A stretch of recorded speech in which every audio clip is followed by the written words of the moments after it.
ดีน้ำกันลูกดีน้ำกันดีน้ำกันกับเพื่อนลูกเด้อพี่น้องนะนี่ก็มาเพื่อนบุญพี่น้องมาอยู่จิมจะได้เฮ็ดบ่นะลูกพี่น้องกันเนาะสบายดีเด้อป้าลุงเนาะดีทุกทานเชิญสักถ้วยแล้วเชิญนี่นะหนึ่งสามยังเขยหนึ่ง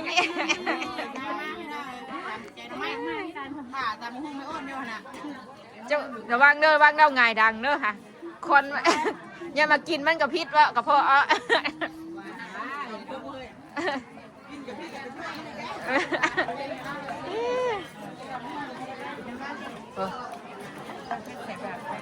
อันนี้ยังเคยคือข่าวเลยนะอันนี้บริษัทแปลกบริษัทแปลก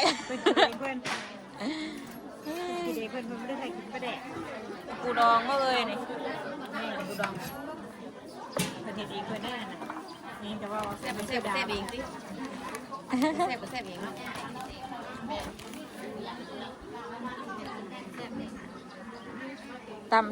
ตำเมี่ยนย่อเดี๋ยวบอกเลยว่าตำกินนี่นะอันนี้เพื่อนตามเองเพื่อนไม่ได้ใส่นี่แล้วจะเข้าที่ไหนก็ใส่ลายแซ่บลาย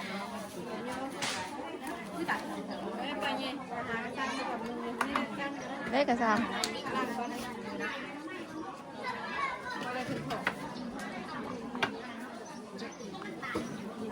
ช่วยหานะคอยช่วยผมนี่ผมไม่อ้วนผมพวกตาไข่ขึ้น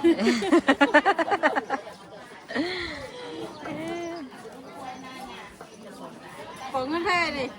เฮ้ยจักนี่อยู่ตลาดเขาแท้เน่านี่เขาเนี่ยบอกไก่ยอเอ้ยเดี๋ยวกันจะไปหั่นช่วยเล่าก็ได้โอเคไปหั่นไป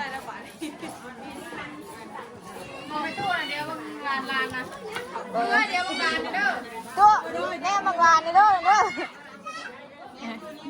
แล้วบาทพี่น้องเลยบาทมะนาวกันเอาอะไรมือเราสิอยู่คือเก่าบ่เนาะเราเป็นกระเพาะแหละบ่ให้เสร็จมันหุ้มว่าเท่านี้หรอลูกไก่บ้านบ่เฮ็ดลูกไก่บ่เฮ็ดตัวเพิ่นขายเลยลูกเอาพี่เดี๋ยวแม่ซื้อให้นี่ได้บ่นี่แหละสีไหนสีนี้บ่ใช่บ้านนี้มานั่งข่าวของคนเด้อบ้านนี้เอากระลมโตใหญ่เพราะเสือตัวน้อยจะมาเป็นแม่ค้าละบ้าน ได้นะวะเอาก็ได้นะ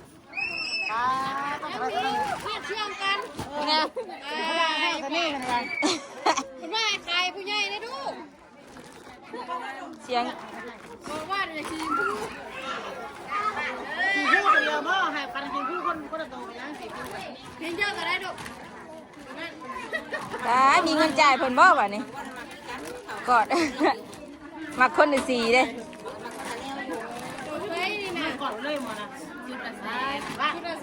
10 บาทดิก็จ่ายมาบาทดินี่ก็สีม่วงไปยังมันน้อยเดี๋ยวนี้นะเนาะเจ้าอยากได้บ่ลูกนะบ่มอนไปเมืองตามมังหุงจังนี่ลูกบุกของเพิ่นนะครู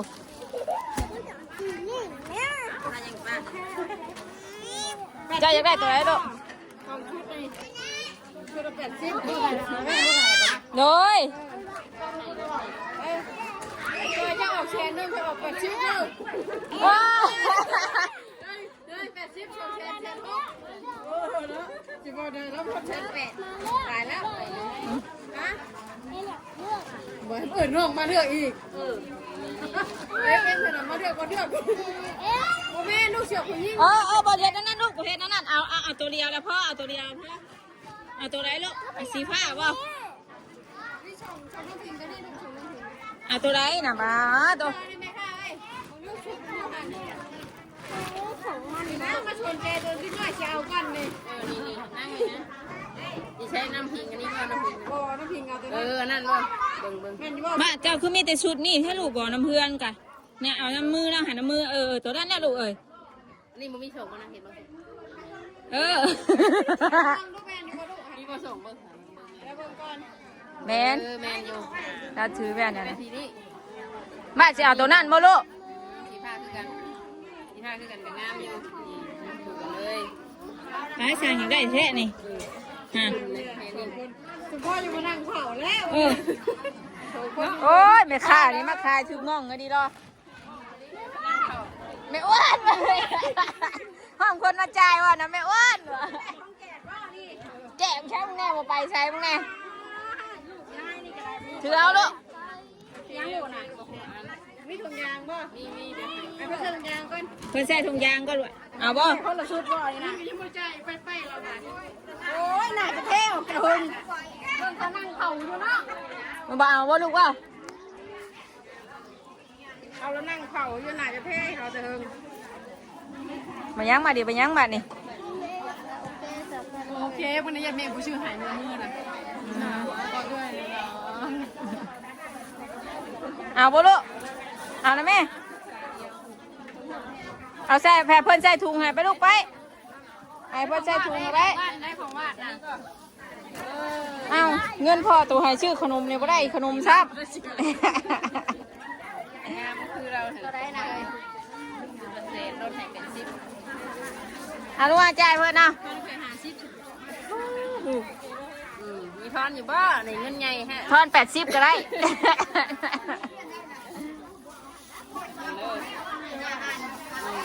ของแนวนางเผาเอารถวะ นางข่าวเอารถน้องนาย ได้สุดงามมาลูกวะ สุดยอดบ่ลูกพ่อจะพากันแย่งกันอยู่ แม่อยู่ที่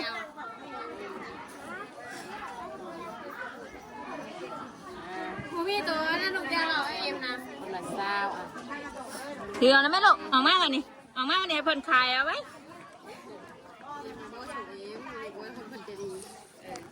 เอิ้นบ่นะเอิ้นสวยมาบ่สวยกระจักอยู่เด้อใหญ่ได้เสือตัวนั้นอันนี้บ่เลือกเพื่อป้าแน่เป็นได้บ่เลือกเพื่อป้าแน่จะได้งาน ได้เดี๋ยวลูกได้เดี๋ยวออกมามันนี่ออกมา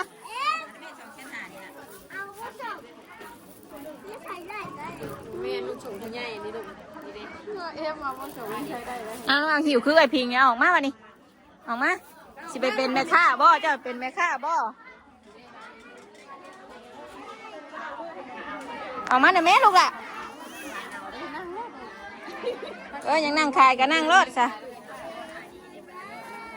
ให้กระตุ้นลูกแล้วบัดนี้ดาวให้กระตุ้นลูกนะลืมหรือว่ากระตุ้นนะ ลืมกระตุ้น ลูกคอยเอาเหยียบของเพื่อนก็ลูกนะไปไปไปไป ชื่อไม่ไปเลย เขาจะกินว่าแกงมัน บ่ไปแม่พาไปซื้อไปอยากได้การ์ตูนบ่แม่พาไปได้การ์ตูนหัวฟูๆให้ แม่กินแค่กรอบกับพูดด้วยว่าจะแกงไม่นะ แซ่บบ่เอ็มแซ่บบ่ลูก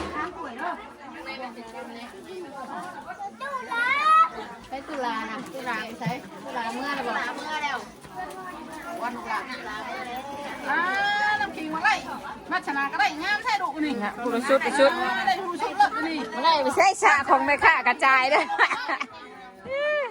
สะกระจายเลย ตาหน่อยงานอยู่ดิ น้ำตาหน่อยมันยางอยู่มองเด้อแม่ซิมตำพุงก็เด้อซิมตำพุงกัน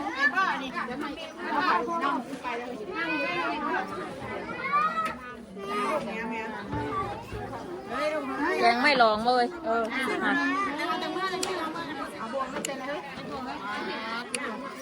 กันบ้านมันอยากกินกระปูกันปะ กินกระปูบ่แม่นกินมันกระเละเขาเด็ดเองเอาพวกทุกแดงนั่นก็ซื้อเอาพวกอะไรชื่อหักตะวันใช้ตะวันจะเป็นโน่นแล้วเดี๋ยวแม่จะใช้แล้วไม่กินข้าวกันป้าว่าให้สีเดียวกันเนาะนะครับ ชิมก่อนเด้อ คุณน้ำไม่เอา เอาน่ะเด้อ ให้สีเดียวกันไหมพี่สีน้ำเนาะไปอย่างนี้วันนี้เพลงใช่โอ้ยไม่มือไปเลยเดี๋ยวแป๊บนึงมือใช่ปะใช่ อยู่เพื่อนมาตู้ไปมันยังมาดูไปมาไปตู้ให้เด้อลูกเด้อแล้วก็ให้ชี้กันเลยนะเด้อ เพื่อนเก่าแค่นี่80แม่นไปเดียวป่ะมันนุ่งนี่สีใกล้กันก็ จักคนหนักไง น้อยเนาะ น้อยแล้ววะ80แล้วห้องแสน ให้ได้เสื้อดิ ญาติเชื่อกันว่าคือให้อย่างไร จักญาติบ่ญาติอุ้มไผอุ้มมัน จักญาติบ่ญาติอุ้มของไผของมัน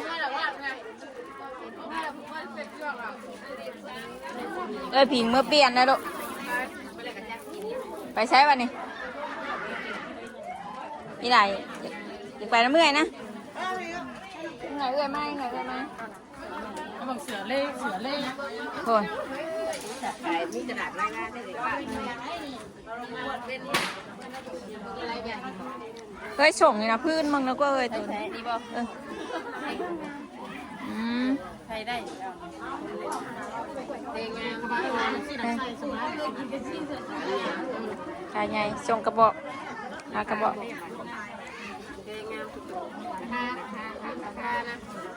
เซนทุกส่งลูกกันนี้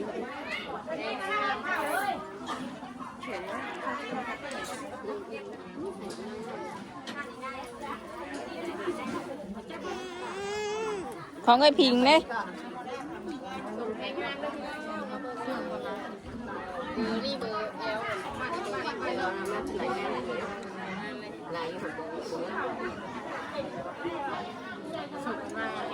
พอเราคืนเนี่ยมันก็ทำงาน5,000 บาท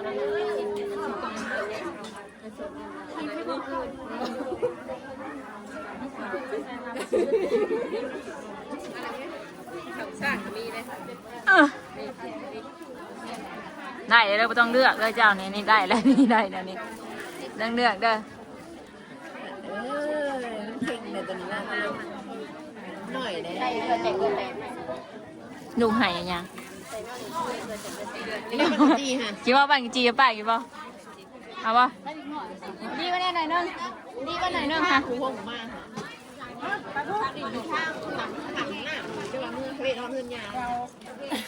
เดี๋ยวให้มันนะเดี๋ยวจะห้องมันมึงไงนั่งวาดมาชื่อตู้นะวาดชื่อตู้แน่นี่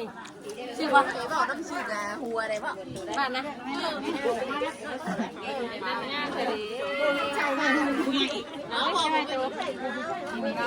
เฮ้ยไปได้สิใจลีนะ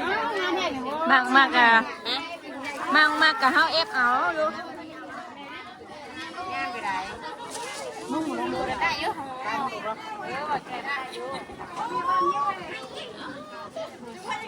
ขนาดไอ้พิงนุ่งนะพ่อ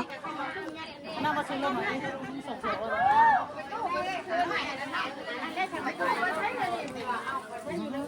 เขินว่าพิงนะมันอยากเขินวะมาแก้เครื่องตัวเปลี่ยนเลยใหญ่ยังเนาะของวาดก็ใหญ่ยังวาดอยากใส่บ่ให้แก้ตัวน้องออกแก้ตัวน้องมันมีตัวในอยู่จะใส่จะไม่เนาะไม่ใช่จะไม่ใช่วะมาใส่ยาใส่แก่ว่าแก่ใส่จะไม่วะน่ะลองมึงดูนี่อะไรบ่ให้บ่ไรกับบ่เอา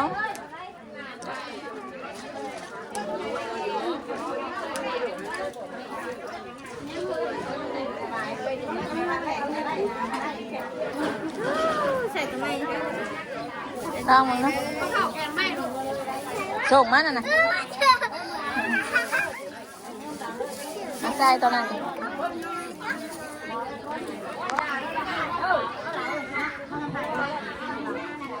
คือกันเลยน่ะคือกันเลยจ๊ะเอ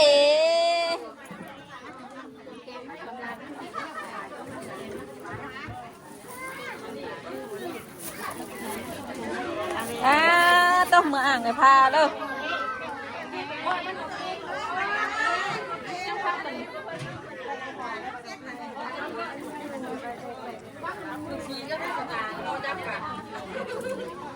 อู้ดึงออกไปมันนี่ให้อาดึงออกอันนี้ยังอย่างไงอยู่ว้าวอู้สวยขึ้นกันว่าจีใจชงมันอีกแล้วบัดนี้ค่ะ ได้บ่ส่งมา ถอดน้องสาวตัวนั้นใส่สลิปอยู่ต้องคือการระบาดนี่แจมตื่นเบื้องนะโลกเกิบฮะ อันนี้ก็ ผ้าของแนวเอื่อยผ้าเฮ็ดเพราะจังบืนแล้วเล่าใส่ ได้ก็ใส่บ่ถึกทางคือกันเนาะ ปลาตัว งามแหละบ่ ใครจะขายให้เด็กน้อยเนาะเขาให้เอารถว่ะผู้ใหญ่เลือกลายดี ได้ก็เลือกได้เลยสิเลือกได้ บางแน่เด็กน้อยแล้วเขาให้เอาเลยชื่อแล้วให้เมื่อกี้นี่แล้ว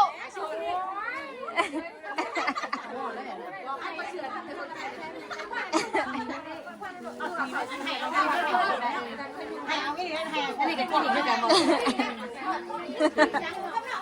จะหาว่าซักลูกว่าสภาพว่าซักลูกมาเฮาเต้นนะคะให้กันเต้นทั้งวันงามเลยบัดนี้ เต้นเยอะผ้าผิงเต้นเนี่ยเด้ของวาดกันนี่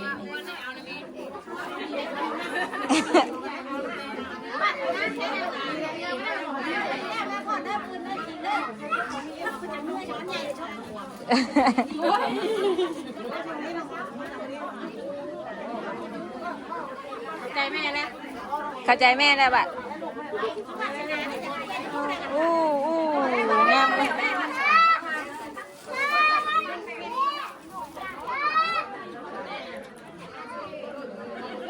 ไอเซอร์บอกเอาลูกไอเซอร์เอาบ่ได้เสือน้อยโพด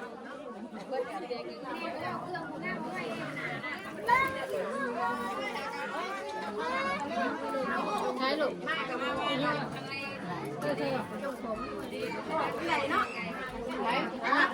มาไปใหญ่ต่างๆเลยง่ายหรอลูกง่ายหรอแล้วชิมง่ายลูกแล้วชิมง่ายหรอ ไปประดิษฐ์มาลูกไปมาดิษฐ์ไปวันนี้เบิ่งร่มแล้วลูก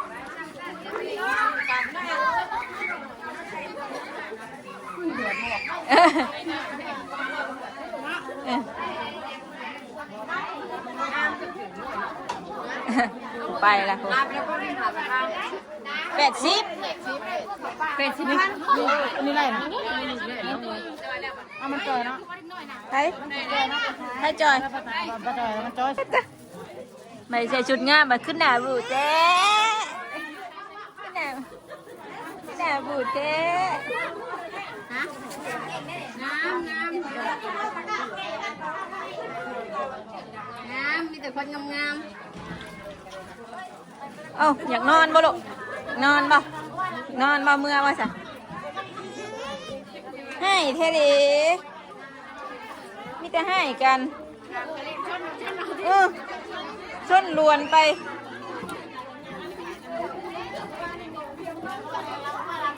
นั่งได้บอลเมื่อไม่จุ่ม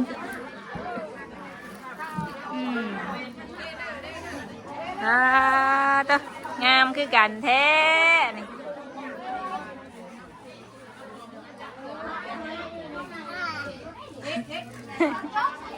ปลาแผดบ่เอ้ยนี่ดูนะไม่ไปอะไร